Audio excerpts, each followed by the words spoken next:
ça fait une semaine qu'on ne se voyait pas. Gloire au Seigneur.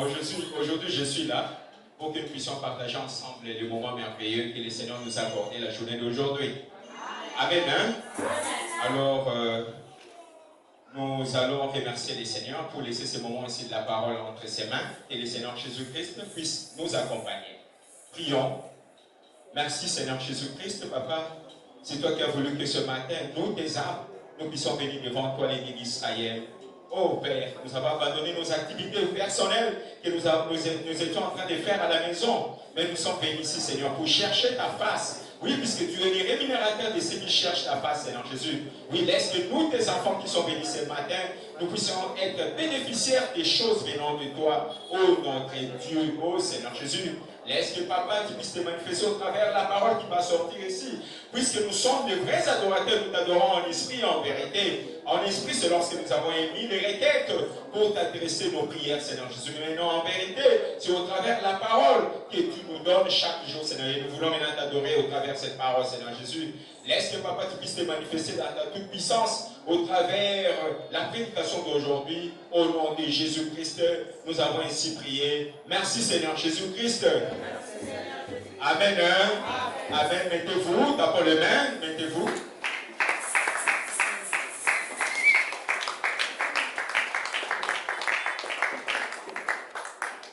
Shalom, peuple de Dieu. Vraiment, je vous souhaite la bienvenue à notre culte de la journée d'aujourd'hui. C'est le culte shabbatique. Pourquoi Shabbat? Shabbat, c'est le jour du repos où l'Éternel a eu son repos. Puisqu'il a fait le ciel et la terre pendant 6 jours. Le 7e jour, il s'est reposé. Amen. C'est ainsi qu'il nous a aussi dit, en tant que ses fils, en tant que ses enfants, nous devons respecter aussi les jours du repos. Amen.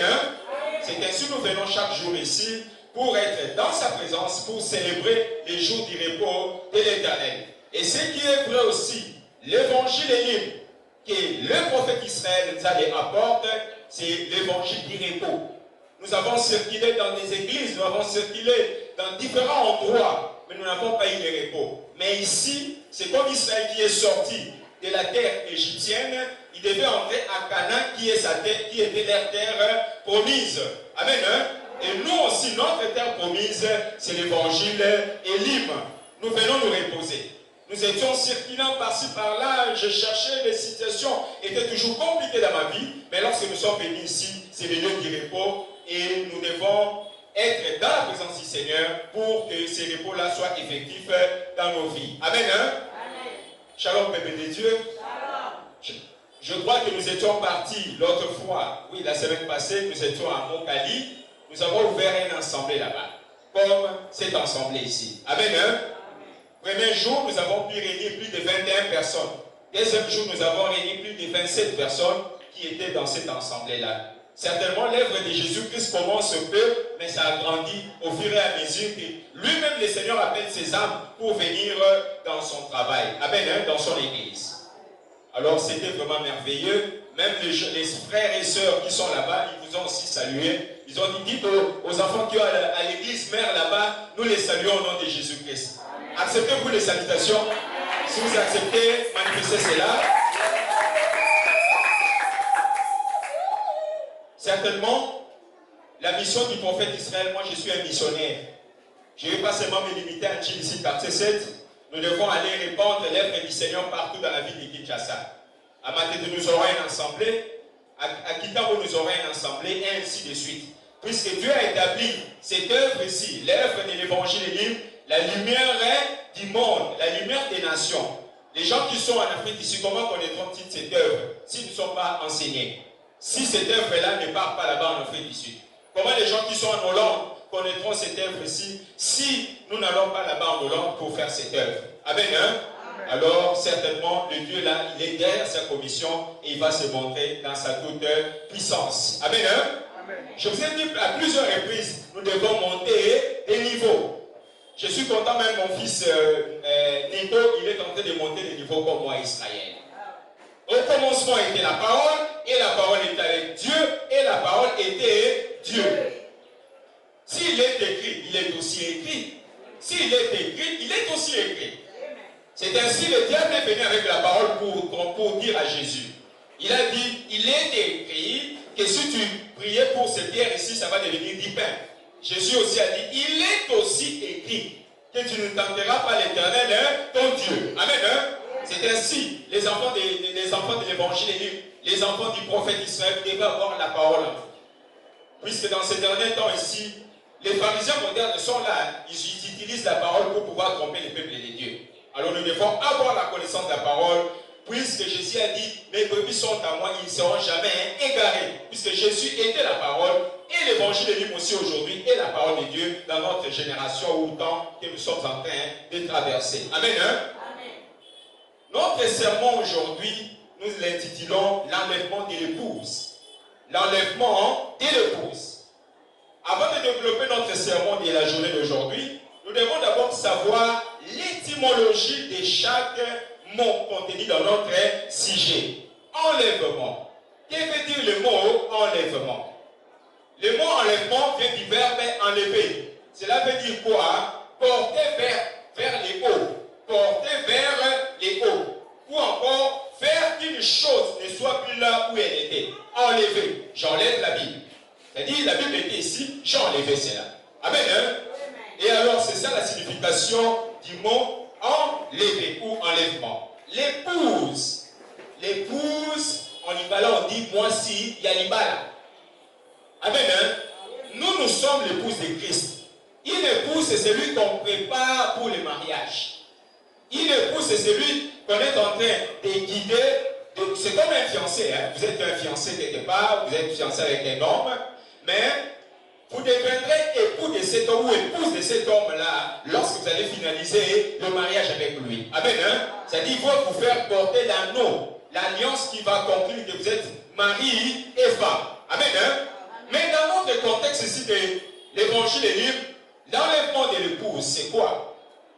Regardez ce que la Bible nous dit, nous allons lire ensemble. Si nous pouvons encore nous lever, nous allons lire la parole de Dieu, puisque la parole nous demande des respects. 1 Thessaloniciens chapitre 4, 1 Thessaloniciens chapitre 4, le verset 16. 1 Thessaloniciens chapitre 4, le verset 16, nous allons lire cela ensemble avec vous. 1 Thessaloniciens chapitre 4, le verset 16 et 17. Qu'est-ce que la Bible nous dit? Car le Seigneur lui-même a un signal donné à la voix d'un archange, et au son de la trompette de Dieu, descendra du ciel, et les morts en Christ ressusciteront premièrement. Ensuite, nous les vivants qui serons enlevés, nous serons tous ensemble enlevés avec eux sur des nuées à la rencontre du Seigneur dans les airs. Et ainsi, nous serons toujours avec le Seigneur. Amen. Hein? Que le Seigneur ajoute foi à la lecture de sa parole. Prions. Merci, Éternel des armées, Seigneur Jésus-Christ.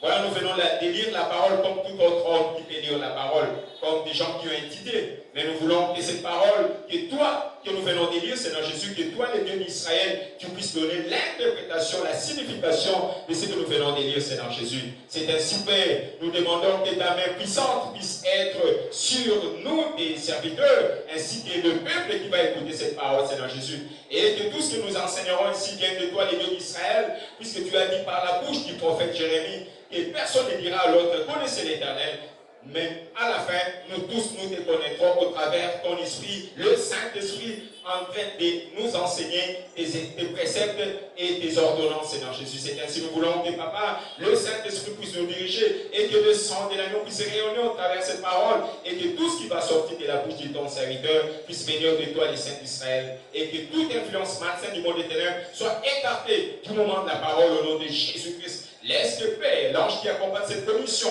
puisse prendre le contrôle de la parole qui va sortir de la bouche de ton serviteur. Au nom de Jésus-Christ, nous avons ainsi prié. Merci Seigneur Jésus-Christ. Amen. Amen. D'abord les mains, que le Seigneur Jésus-Christ ajoute foi à la lecture de sa parole. Nous venons de lire les textes de 1 Thessaloniciens chapitre 4, versets 16 et 17. La Bible nous dit, car le Seigneur lui-même a un signal donné à la voix d'un archange et au son de la trompette de Dieu, descendra du ciel et les morts en Christ ressusciteront premièrement. Ensuite, nous les vivants qui serons restés, nous serons tous ensemble enlevés avec eux sur des nuées le zèle. Ainsi, nous serons toujours avec le Seigneur. L'enlèvement de l'église ou encore l'enlèvement de l'épouse. Qui est d'abord cette épouse que nous sommes en train de parler ici? L'épouse, c'est une église qui est sortie dans une église. Amen. Hein? Oui, pourquoi lorsque nous lisons les textes de Jésus-Christ, lorsqu'il dit en Matthieu chapitre 25, le verset 1 jusqu'à 13, qu'est-ce que Jésus dit? Jésus dit, le royaume des cieux sera semblable à 10 vierges. 5 étaient sages et 5 étaient folles. Amen. Hein? Les 5 sages avaient les lampes et dans leurs lampes, ils avaient de l'huile. Les vierges folles, dans leurs lampes, ils n'avaient pas d'huile. L'épouse que nous sommes en train de parler ici, c'est une église qui est sortie d'une église. Amen. Hein? Oui, puisque cette épouse-là constituera la classe ointe, constituera les hommes et les femmes qui vont se marier avec Christ Jésus. Et la Bible nous dit, comme nous venons de lire, le Seigneur lui-même a un signal donné à la voix d'un archange au son de la trompette. Amen. Hein? Quand on dit le Seigneur lui-même, donc ça sera Jésus lui-même, a un signal donné. Lorsque Jésus va venir dans les airs, il donnera un signal. Seulement les gens qui seront marqués du sceau de Dieu, le Saint-Esprit, l'épouse qui sortira d'une église, c'est eux qui raconteront Jésus-Christ dans les airs. Amen. Hein?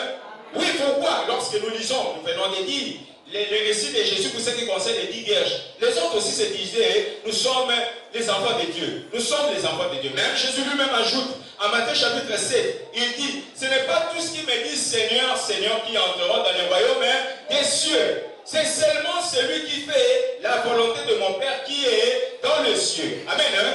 Amen. Cela veut dire quoi?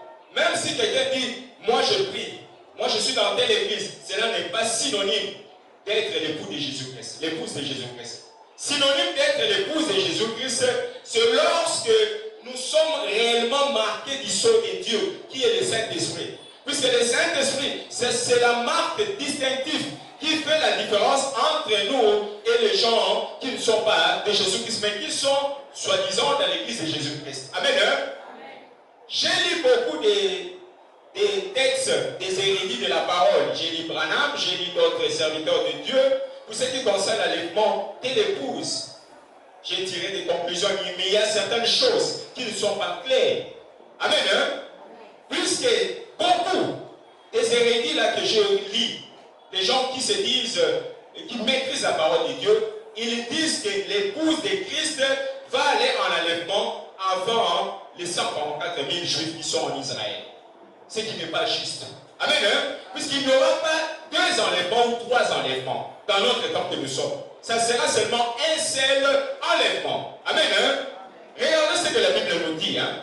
Puisque je ne pourrais pas donner des commentaires moi-même, mais je vais seulement lire dans la parole de Dieu pour vous donner l'éclaircissement par rapport à ce que nous sommes en train de dire.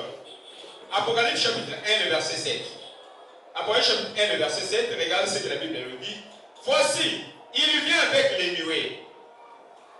Et tout œil le verra, même ceux qui l'ont percé. Et toutes les tribus de la terre se lamenteront à cause de lui. Oui, amen. Amen. Hein? Amen. La Bible nous dit clairement, voici, il vient avec les nuées et tout œil les verra. Même ceux qui l'ont percé. Qui l'ont percé? C'est bien évidemment les Juifs qui ont percé Jésus. Ce n'est pas nous les gens des nations. Puisque Moïse avait donné une loi. Il leur avait dit, le Seigneur, l'Éternel votre Dieu, vous suscitera un prophète comme Moïse, mon serviteur. Vous l'écouterez dans tout ce qu'il vous dira. Et ce prophète-là qui était semblable à Moïse, c'était Jésus-Christ, notre Dieu, qui est paru parmi les frères juifs. Mais lorsqu'il est paru parmi les frères juifs, ceux-ci ne l'ont pas cru. Ils l'ont crucifié à la croix. Lorsqu'ils ont tué Jésus à la croix, Dieu a dit, ah, vous les juifs, je suis venu chez vous, vous ne m'avez pas accepté. Ils tournent les regards vers nous les gens des nations. C'est ainsi nous les gens des nations, nous avons connu Jésus-Christ. Amen. Hein? Mais le chef-d'œuvre, Jésus ne va pas finir son œuvre sans pour autant aller en Israël. Puisque c'est le peuple qu'il a choisi, qu'il a racheté par son propre sang. Il est sorti chez eux, il n'est pas sorti en Afrique ici, il n'est pas sorti aux États-Unis, il est sorti en Israël. Donc Jésus ne finira pas son travail avant qu'il puisse rentrer aussi en Israël, pour que les restes des peuples juifs qui sont là-bas, qu'ils puissent connaître aussi les seigneurs qu'ils ont crucifiés à la croix. C'est ainsi le prophète Zacharie a dit, ils plairont amèrement sur celui qu'ils ont percé. Excusez-moi mes frères et sœurs, je répète tout ce que nous avons dit l'autre fois, puisque c'est utile pour vous, peuple de Dieu. L'enlèvement que nous sommes en train de parler ici, ce n'est pas un enlèvement qui va être seulement pour l'Église des nations, sans pour autant qu'Israël puisse aussi aller à cet enlèvement-là. Amen. Hein? Oui, pourquoi l'épouse, Jésus dit quoi? Car le Seigneur lui-même a un signal donné à la voix d'un archange. Lorsque le signal, Jésus va lancer un signal, c'est-à-dire que ce sera la voix qui va sortir vers les airs. Tous ceux qui sont en Jésus-Christ, faut écouter cette voix-là et ils viendront à Christ. Et au son de la trompette, c'est-à-dire c'est une voix, un message qui va retentir. Et Dieu lui-même descendra du ciel. Et la Bible nous dit quoi? D'abord les morts qui sont morts en Jésus-Christ. Les gens qui ont crié au Seigneur Jésus-Christ, mais qui sont morts, qui sont aujourd'hui dans les tombeaux, vont d'abord être ressuscités. Et ensuite, nous les vivants qui serons vivants en ce moment-là, lorsque Jésus va venir, ensemble avec les gens qui sont morts, nous irons où? En enlèvement. Amen. Hein? Pourquoi? Comment cela se fera-t-il? C'est quelqu'un qui est déjà décédé. Il va sortir avec quel corps? Il n'aura pas les corps physiques que nous avons ici. Les corps que les morts qui sont morts en Jésus-Christ, qui seront ressuscités, ils sortiront avec un corps qu'on appelle cela la théophanie. Et cette corps-là qu'on appelle la théophanie, nous aussi les vivants qui seront restés à cette époque-là, à ce moment-là que Jésus va venir, nous aurons aussi le même corps que les morts qui sortiront de leur tombe, qui sont morts en Jésus-Christ. Si tu n'es pas mort en Jésus-Christ, tu ne vas pas ressusciter.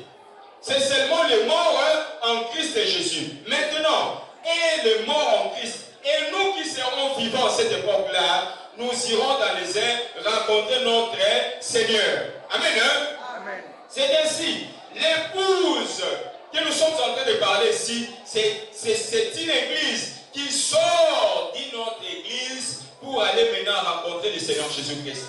Nous voyons aujourd'hui, il y a plusieurs églises dans le monde, il y a plusieurs églises. Mais l'épouse de Jésus-Christ, ce sont des enfants qui sont dans ces églises-là, qui sont là-bas. Ils écouteront la voix de l'ange, ils écouteront la voix du Seigneur lui-même et ils sortiront dans ces églises-là pour venir se recueillir de la parole. Amen. Hein? Jésus a dit, il a dit en Matthieu chapitre 24, Matthieu chapitre 24, les versets 37. Lisons cela. Matthieu chapitre 24, les versets 37. Et nous lirons aussi 40. Matthieu chapitre 24, les versets 37. Jésus parle du temps de la fin. Matthieu chapitre 24, le verset 37. Qu'est-ce que Jésus dit? Il dit, ce qui arriva du temps de Noé arrivera de même à l'avènement du Fils de l'homme. Ce qui arriva au temps de Noé arrivera de même à l'avènement du Fils de l'homme. Qu'est-ce qui est arrivé à l'époque de Noé? La Bible nous dit en Genèse, à l'époque de Noé, les gens vivaient. Ils mariaient leurs enfants. Ils faisaient tout ce que nous faisons aujourd'hui aussi. Amen. Hein? Qu'est-ce qu'ils faisaient? Ils étaient en train de boire, en train de manger, en train de vivre la vie. Et lorsque l'Esprit du Seigneur a vu que l'homme qu'il a créé à son image n'était plus bon devant lui, Jésus-Christ, Dieu a suscité un prophète. Et le prophète, c'était Noé. Noé a commencé à dire à ses contemporains, puisque Dieu lui a révélé que je vais détruire l'humanité avec les eaux. Maintenant, ces gens se disaient, comment? Est-ce que depuis que Dieu a créé le ciel et la terre, est-ce que Dieu a déjà détruit l'humanité avec les eaux? Ils ont commencé à mettre des doutes. Ah non, nous ne croyons pas. Noé, laissez-nous. Puisque Noé, à l'époque, Noé, c'était un buveur d'alcool. Hein? C'était quelqu'un qui buvait les odeurs que nous avons aujourd'hui. Amen. Hein? Et quand il commençait à dire ces paroles-là, et les gens qui étaient à l'époque de Noé, ils commençaient à mettre des doutes. Ah non, il n'y aura rien, Noé. Tu es un simple ivrogne. Tu ne peux pas nous dire des choses. Mais pourtant, vous savez, Dieu, il travaille avec qui il veut. Si Dieu choisit mamie, c'est mamie. S'il choisit Alfred, il choisit Alfred. C'est lui Dieu qui choisit. Amen. Hein? Comment vous pouvez vous imaginer? Il vient dans la maison des papas de David. Tous les hommes qui étaient costauds, Dieu ne les a pas choisis. Il a choisi un enfant. Amen. Hein? C'est pour montrer que le bien et le mal, et les choix de Dieu, c'est l'élection de Dieu. Quand Dieu fait son élection, c'est juste devant lui. Amen. Hein? Amen. Hein? Laisse que le Seigneur Jésus-Christ puisse vous bénir. Alors, à l'époque de Noé, les gens commençaient à mettre des doutes pour tout ce que Noé leur disait. Ils ont dit non, Dieu ne détruira pas l'humanité avec les eaux. Ils ont commencé à vivre l'impudicité, l'ivrognerie, la cupidité. Ils faisaient toutes les choses qui n'étaient pas bien devant les seigneurs Dieu. Amen. Hein? C'est ainsi Dieu a vu. Il a même regretté. Il a dit comment l'homme que j'ai créé à mon image a commencé à faire des choses qui ne sont pas dignes devant moi. C'est ainsi Dieu, pour finir avec les hommes, Dieu, avant qu'il fasse quelque chose, il avertit toujours une personne. Amen. Hein? Lorsque Dieu veut te frapper, il t'avertit toujours. Peut-être il peut te donner une maladie. Peut-être il peut appeler quelqu'un pour te rappeler par des conseils. Il te juge d'abord. Il t'avertit d'abord de la chose qui va arriver dans votre vie. Amen. Hein? Et si vous endurcissez votre cœur, vous rendrez votre cœur, ce qu'on dit en lingala, Dieu va maintenant te frapper. Amen. Hein? Et Dieu a commencé à avertir les contemporains de l'époque de Noé. Je vais détruire l'humanité avec les eaux. Je vais détruire puisque les choses sont empirées dans le monde. Peuple de Dieu, enfant que j'ai créé à mon image, à ma ressemblance, sortez dans ces choses-là. Mais les gens ne voulaient pas écouter Noé. Amen. Hein? Ils ont dit, ah non, Noé c'est un ivrogne, c'est quelqu'un qui nous dit des bobards. Amen. Hein? Mais or, c'était la vérité. Lorsque Noé a commencé à construire l'arche, Dieu a dit à Noé, commencez à construire l'arche. Et dans cette arche-là, tu vas introduire les animaux et les gens qui vont croire à ton message. L'arche aujourd'hui, peuple de Dieu, c'est l'évangile. Il faut faire très attention. Il a commencé à construire cette arche et cette arche-là a fait 120 ans. Qui a déjà totalisé même 80 ans ici? Personne. Hein? Mais cette arche-là a fait 120 ans. Et pendant les 120 ans-là, Noé était en train d'avertir les gens. Sortez, ne faites pas ça, n'allez pas ceci, vous n'allez pas faire l'impudicité, la cupidité, l'ivrognerie. N'insultez pas, ne faites pas ça. Dieu veut détruire l'humanité. Les gens qui n'avaient pas cru au message de Noé, ils s'étaient péris tous. Sauf 8 personnes qui étaient entrées dans l'arche. Amen. Hein? Jésus rappelle ici, il dit de même, comme étaient les jours de Noé, ainsi sera l'avènement du Fils de l'homme. Qui est le Fils de l'homme? Je vous ai toujours dit, le Fils de l'homme, qui est-il? Amen. Hein? Lisons Ézéchiel chapitre 2. Qui est le Fils de l'homme? Ézéchiel chapitre 2, le verset 1 jusqu'à 5. Ézéchiel chapitre 2, le verset 1 jusqu'à 5. Ézéchiel chapitre 2, le verset 1 jusqu'à 5. Nous allons lire cela ensemble. Qu'est-ce que la Bible nous dit? Regarde ce que la Bible nous dit, puisque nous parlons du Fils de l'homme. Il me dit, Fils de l'homme, tiens-toi sur tes pieds et je te parlerai. Dieu qui m'a adressé ce mot, l'Esprit entra en moi et me fit tenir sur mes pieds. Et j'ai entendu celui qui me parlait, il me dit, Fils de l'homme, je t'envoie vers les enfants d'Israël, vers ces peuples rebelles qui se sont révoltés contre moi. Et leurs pères ont péché contre moi, jusqu'au jour où même nous sommes. Ce sont des enfants à la face impudente et au cœur endurci. Si je t'envoie vers eux, tu leur diras, ainsi parle le Seigneur l'Éternel. Qu'ils écoutent ou qu'ils n'écoutent pas, car ils sauront, car qu'ils n'écoutent pas, car c'est une famille de rebelles. Ils sauront qu'un prophète est au milieu d'eux. De même quand était le jour de Noé, comme Jésus a dit en Matthieu chapitre 24, verset 37, de même sera le jour du Fils de l'homme. Le Fils de l'homme, c'est qui? C'est un prophète que Dieu a choisi. Il envoie en Israël.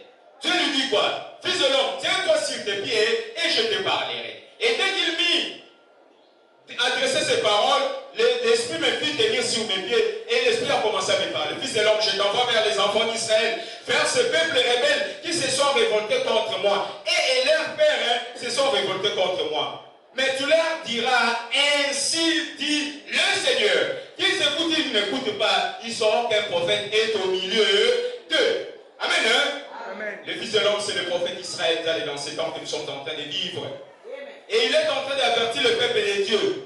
Il n'y a plus de temps. Nous devons chercher la face de Jésus-Christ. Jésus est revenu dans les airs. À l'époque de Noé, les gens disaient, mais comment Dieu va détruire l'eau va détruire le monde avec les eaux? avons lu l'autre fois, Apocalypse chapitre 7, il y a un ange, il y avait 4 anges qui retenaient les 4 vents de la terre. Et je vous ai signifié même l'autre fois que les 4 anges, ce sont les esprits qui sont dans les 4 coins du monde, qui sont en train de retenir le vent en question, c'est la 3e guerre mondiale. Amen. Hein?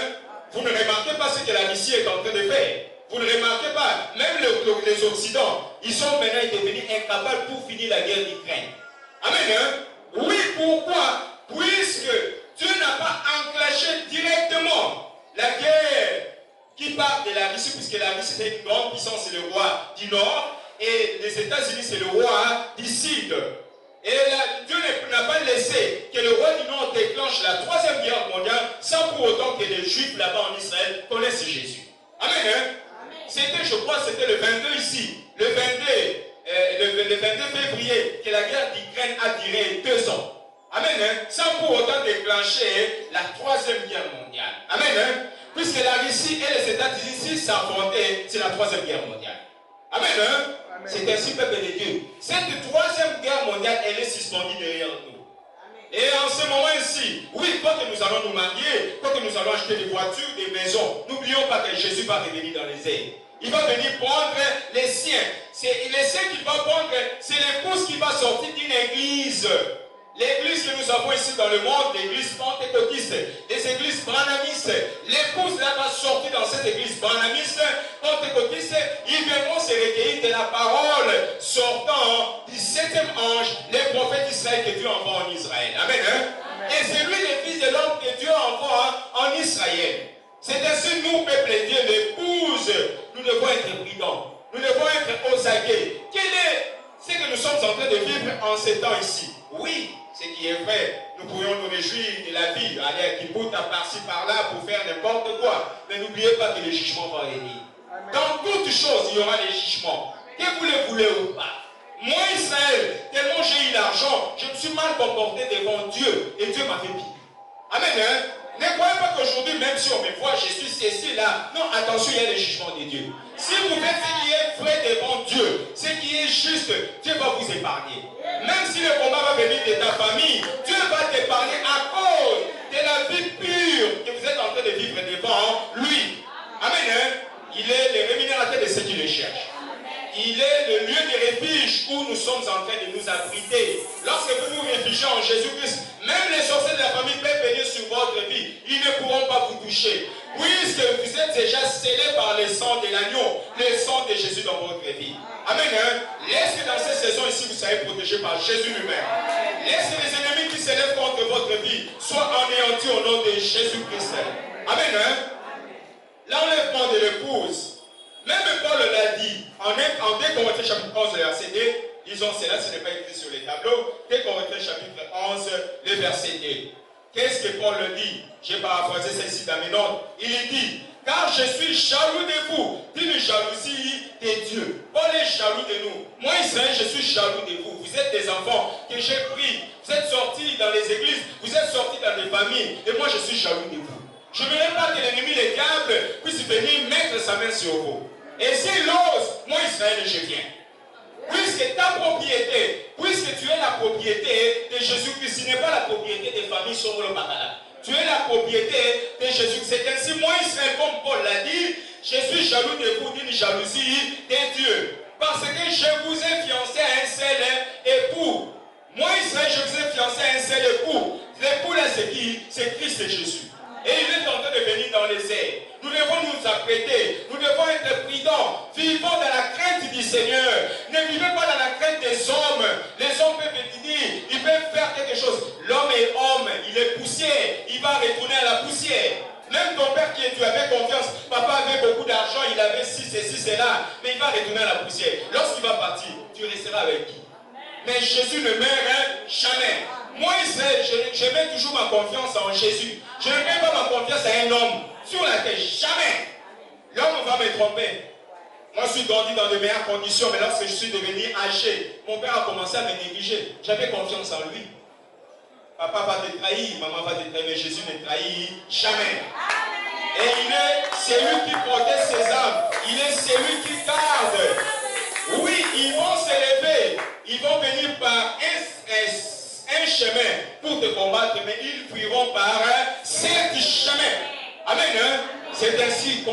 Jésus-Christ.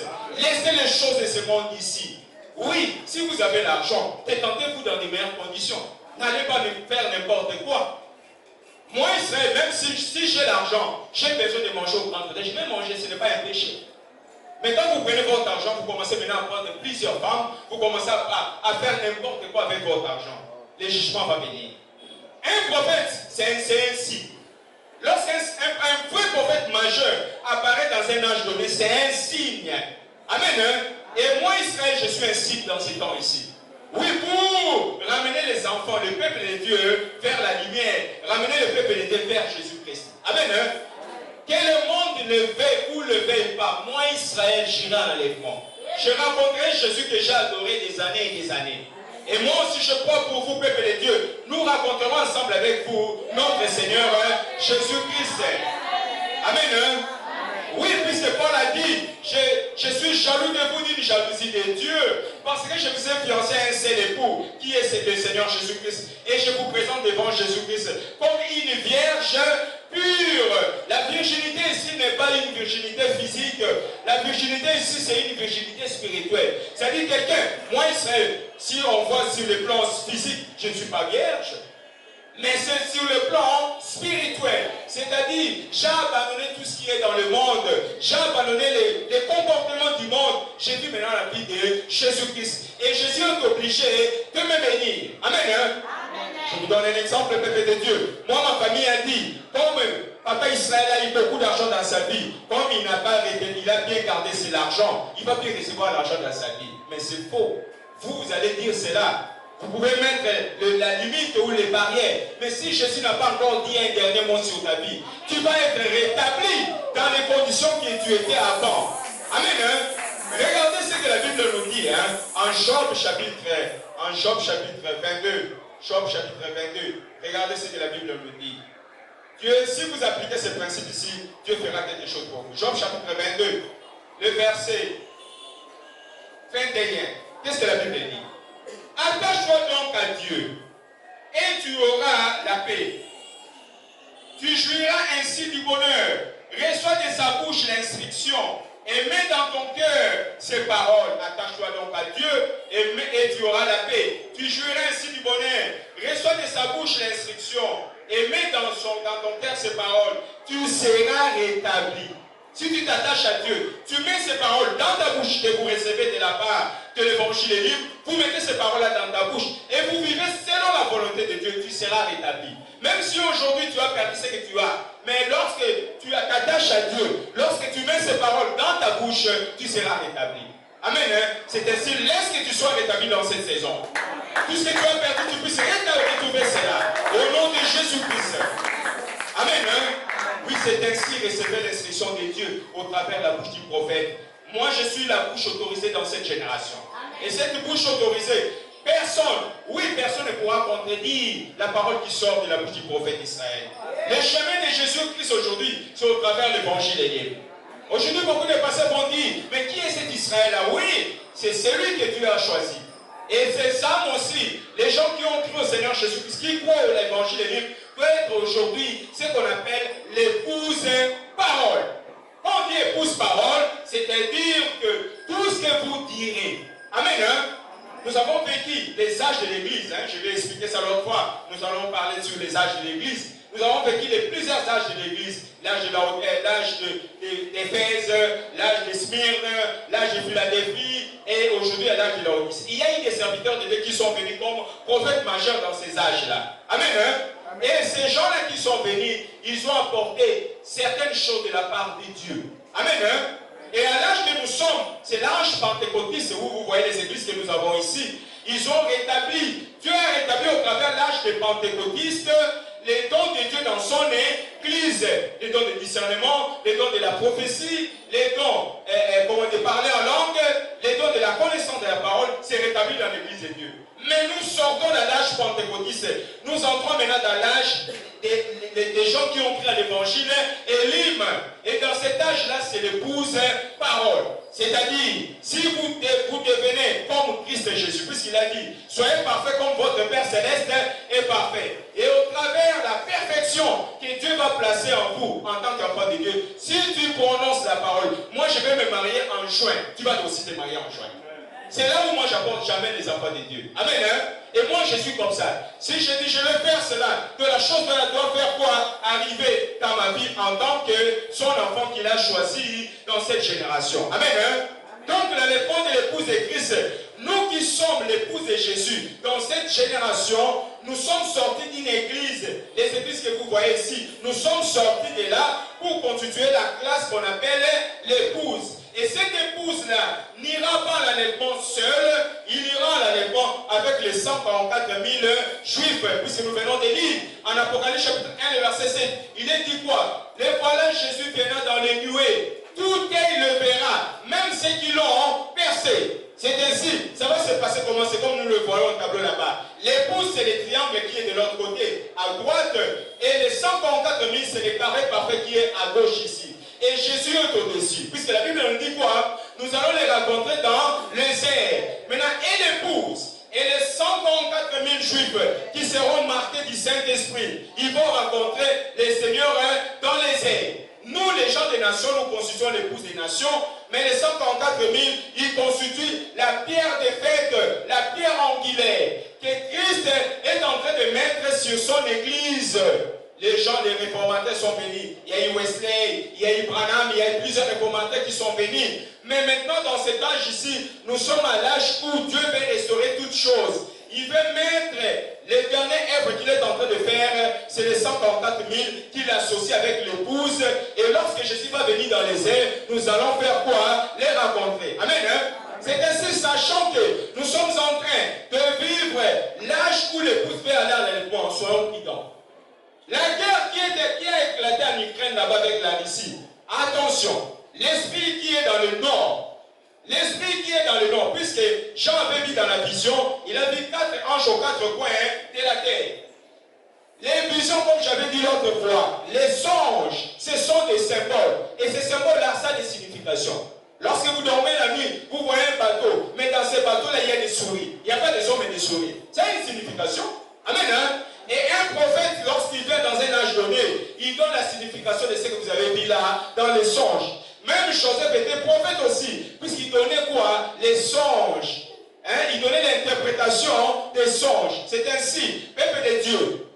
Ce que Jean avait vu en vision, l'esprit qui est dans le nord, là où il y a la Russie, peut provoquer la 3e guerre mondiale. Maintenant, nous les gens qui sont, les gens des nations, nous devons nous apprêter. Dans les pains et les poches. Jésus dit en Matthieu chapitre 24, le verset 37. Jésus dit en Matthieu 24, le verset 37, il dit, des 2 hommes qui seront dans les moulins, l'un sera pris et l'autre laissé. Des 2 femmes qui seront dans les champs, ils seront dans les champs. L'une sera pris et l'autre laissé. L'enlèvement est imminent, peuple de Dieu. C'est ainsi l'œuvre du prophète Israël. Il est venu pour préparer une épouse qui est sortie d'une église pour les préparer à la rencontre de Jésus-Christ. Amen. Hein? Nous ne savons pas le moment où Jésus-Christ va venir, mais nous devons nous apprêter. Puisqu'il dit en Luc chapitre 12, versets 35 et 36. Luc chapitre 12, versets 35 et 36. Jésus dit quoi? Il dit que vos reins soient saints. Vos reins, le rein c'est au niveau de votre hanche. Il dit que vos reins soient saints et vos lampes allumées. Puisque vous ne savez pas le jour où votre maître va venir. Amen. Hein? Le maître est à la porte. Lorsque le prophète Israël va aller au niveau d'Israël là-bas en Palestine, lorsque les Juifs vont croire le message, l'évangile et l'hymne, attention à ce moment-là. Il n'y aura plus la grâce pour les gens des nations. Amen. Hein? Lorsque vous attendrez seulement que mes pieds vont aller en Israël pour prêcher les Juifs là, sachez que la grâce de Dieu pour les gens des nations est finie. Amen. Hein? Puisque la Bible nous dit, en une journée, en un temps, Israël va croire en Jésus-Christ. Ça ne sera pas comme nous les gens des nations, nous prêchons chaque jour tout ça. En une nuit, en une journée, les peuples juifs vont croire à Jésus-Christ. Et lorsque ceux-là vont croire à Jésus-Christ, nous les gens des nations, nous n'avons plus la grâce. Amen. Hein? C'est ainsi, peuple de Dieu, comment était le jour de Noé, ainsi sera l'avènement du Fils de l'homme. Le Fils de l'homme, c'est le prophète que Dieu a envoyé dans cet âge ici pour aller en Israël. Amen. Hein? Et lorsque les Juifs là vont écouter la voix de Jésus-Christ, nous les gens des nations, nous devons déjà être prêts. Pourquoi? Puisque Dieu avait tourné les regards vers nous lorsque les Juifs l'ont rejeté. C'est ainsi, nous les gens des nations, nous devons nous apprêter, nous ne devons pas faire beaucoup d'attention avec les choses de ce monde ici. Les choses qui sont dans ce monde ici, c'est vanité. Cherchez à vous marier, cherchez à vivre la volonté de Jésus-Christ dans vos vies. C'est rien, peuple de Dieu. Moi, Israël, j'ai vécu cela, c'est rien. Si vous avez l'argent pour vivre avec Jésus-Christ, vous êtes calme. Mais si vous n'avez pas Jésus-Christ, même si vous avez des millions, tu seras troublé. Tu commences à regarder, tu regardes cette femme ici, tu commences à regarder par-ci, par-là. Pourquoi tu n'as pas Jésus-Christ en vous? Et lorsque tu vivras cette vie, l'argent que tu as là-bas va partir. Amen. Hein? Mais lorsque tu viens avec Jésus-Christ dans votre vie, même si tu as l'argent, cet argent commencera seulement à s'accroître.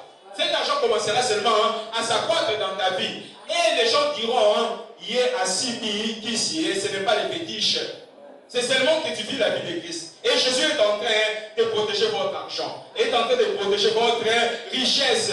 Pourquoi? La Bible nous dit en Malachie chapitre 3, les versets 10 et 11, il dit, apportez tous les 1/10 dans la maison de l'Éternel afin qu'il y ait de la nourriture. Et moi, Dieu, je menacerai celui qui dévore. Il faut le savoir. Il y a des êtres spirituels qui viennent dévorer nos richesses.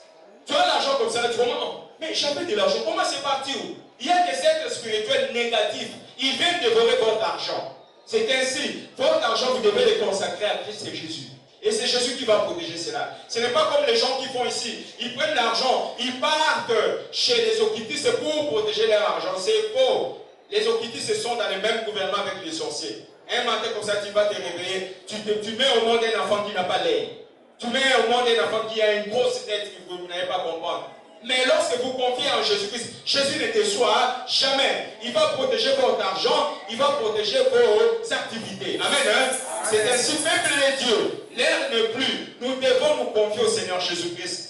Jésus aujourd'hui, dans son amour, a envoyé un prophète majeur dans notre temps. Le 7e, je vous l'ai dit, peuple de Dieu, le 7e messager de l'âge que nous sommes en train de vivre, c'est un unique prophète que Dieu envoie en Israël. Un unique prophète. Ce n'est pas William Seymour, ce n'est pas William Branham, ce n'est pas Kakou Philippe, c'est un prophète que Dieu a choisi en République démocratique du Congo pour aller faire son travail en Israël. L'évidence c'est quoi? L'évidence est que le temps où Jésus prêchait à Capernaum, la carte de la RDC s'est dessinée là-bas. Les jours que Jésus est mort à la croix, lorsqu'il a expié, il a fait sortir son souffle, les voiles du temple, la Bible nous dit, se sont déchirés en deux. Amen. Hein? Le fait que les voiles du temple se sont déchirés en deux, nous l'épouses, nous pas l'église que vous voyez ici, nous l'épouses qui ont cru au message du prophète d'Israël, nous sommes l'épouses. Amen. Hein? Et nous l'épouses, nous avons maintenant les privilèges d'entrer dans les lieux très saints. Puisque dans l'enlèvement, nous irons avec Jésus, nous passerons une fête de noces pendant 3 ans et demi. Nous serons avec Jésus-Christ dans les airs là-bas, nous fêterons avec lui pendant 3 ans et demi. Amen. Hein? Et c'est la Bible qui nous dit cela. C'est ainsi, ne manquez pas cet enlèvement. Puisqu'après cet enlèvement-là, il n'y aura plus la grâce sur la terre. Les gens qui vont rester feront comme cela. Amen. Hein? Regarde ce que je fais. J'ai fait ça. Puisque tous les fléaux contenus dans la Bible en Apocalypse seront frappés sur l'humanité. Amen. Hein? Puisque aujourd'hui, Satan ne profite pas de tout ce qu'il a envie de faire. C'est puisque le Saint-Esprit est sur la terre. Le Saint-Esprit est sur la terre. Lorsque le Saint-Esprit va aller avec cette épouse-là, ainsi que les 124 000 juifs, ils vont aller dans les airs. Le Saint-Esprit ne sera plus sur la terre. Celui qui va rater l'enlèvement, il subira le jugement de Dieu sur la terre ici. Amen. Hein? C'est ainsi, peuple de Dieu. Pour aller à l'enlèvement, nous devons vivre la vie de Christ et Jésus. Nous devons vivre une vie sainte, une vie pure. Ne dites pas que Kafobaye Bangaï. Non, c'est rien ça. Amen. Hein? Vivez la vie de Jésus. Moi, je me dis aujourd'hui, un vrai Yanké, c'est celui qui vit avec Jésus-Christ et qui a l'argent. Je ne peux pas être un Yanké. Je me dis, je suis Yanké là, moi, je suis celui-ci. On va te connaître, tu n'as rien, tu n'as pas une maison, tu n'as rien, tu ne fais rien dans ta vie. On va te connaître si tu as la vie de Christ en vous. Amen. Hein? Amen. Tu sais, si tu as l'argent, les gens perdent des fous. Hein? Si tu as vraiment l'argent, tu ne dis pas un mot, les gens perdent des fous. Amen. Hein? Les gens vont dire, cette fille-là, ça va un bon, ouais. Et les gens perdent des fous. Dieu est en train de vous préparer pour l'enlèvement. Dieu est en train de vous préparer pour sa rencontre. Oui, peuple de Dieu, ne vous trompez pas avec les choses de ce monde ici. Suivez la vie de Jésus-Christ et vous serez bénéficiaires de la main de Christ dans vos vies. Amen. Hein? C'est ainsi, soyez résolus. Soyez résolus à chercher Jésus-Christ. Soyez résolus au travers de l'évangile, pas dans d'autres églises. Au travers de l'évangile, élume. Quand vous cherchez Christ et Jésus, la lumière va briller dans votre vie au travers de l'évangile. Amen. Hein?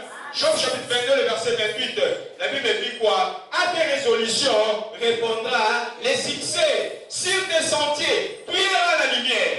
La lumière est ici. La lumière n'est pas dans les autres églises. La lumière est ici. Oui, pourquoi? Si tu crois à Christ et Jésus au travers de cette œuvre ici, tu verras la lumière dans ta vie. Amen. Hein? Ne venez pas ici dans l'évangile et dites un pied dehors, un pied dedans. Non. Venez à votre entièreté. Peuple de Dieu. Si tu veux voir la main de Jésus avec la vitesse, mettez tous les deux pieds dans l'évangile et vous verrez la main de Jésus-Christ. Quel est le problème qui dépasse Christ et Jésus au travers du ministère du prophète Israël? Kokota? Non. L'enfant, tu auras cela. Les travaux, tu auras cela. Le mariage, tu auras cela. Oui, puisque même l'Esprit avait dit ici, peuple de Dieu. Qu'est-ce que l'Esprit a dit? Il y a de mes enfants qui sont ici. Il y a des gens qui sont un pied à l'extérieur, un pied à l'intérieur. Jésus va faire quoi dans votre vie? Amen. Hein? Ou soit suivez Jésus, ou soit suivez le monde. Amen. Hein? On ne suit pas deux maîtres à la fois. Même moi, Israël, que je suis ici, si je ne veux plus de Jésus-Christ, moi je suis un Yankee, j'ai vécu le monde. Hein? Ça, je vous dis la vérité. Donc je vais abandonner Jésus, je pars à Kibuta. Je ne ferai pas, je n'irai plus à l'église jusqu'à ma mort. Mais on est un pas à Kibuta, un autre pas à Jésus. Faites de l'hypocrisie. Et ce ne sera pas bien devant Jésus-Christ. Amen. Hein? Faites seulement, ou soit, je suis Jésus, même si on se moque de moi aujourd'hui, demain on ne va pas se moquer de toi. Jésus est le rémunérateur de ceux qui le cherchent. Si vous le cherchez sincèrement, il va vous rémunérer. Il va vous accorder ce que vous êtes en train de chercher dans votre cœur. Moi, Israël, j'étais victime des railleries. Moi, j'étais victime des railleries. Et le Dieu qui m'a appelé dans cette œuvre ici, il est en train de me justifier. Devant les gens qui se sont moqués de moi. Amen. Hein? Et moi, j'ai quelque chose que Dieu a placé en moi. Si tu te moques de moi, amen. Hein? Oui, puisque moi, je ne me moque pas de vous. Vous êtes en train de se moquer de moi. Un de mes voisins qui est dans la pensée où je suis, il est en train de vivre les lieux de la commission.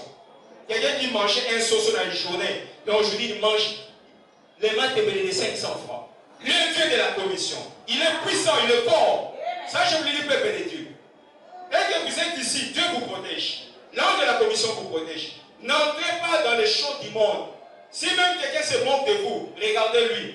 Tu dis seulement, Jésus-Christ, toi le Dieu de la commission, justifie-moi. Et ce Dieu-là va écouter, il va commencer à te justifier. Et il va commencer à répondre aux gens qui sont en train de se moquer de vous. Amen. Hein? C'est ainsi, peuple de Dieu, soyons attachés à Jésus-Christ, marchons dans ses voies, et que l'enlèvement qui est imminent, qui est prêt qui est maintenant aux portes, que nous puissions rencontrer notre Seigneur que nous avons invoqué plusieurs années. Amen. Hein? Que le Seigneur Jésus-Christ puisse vous bénir. Tapons les mains.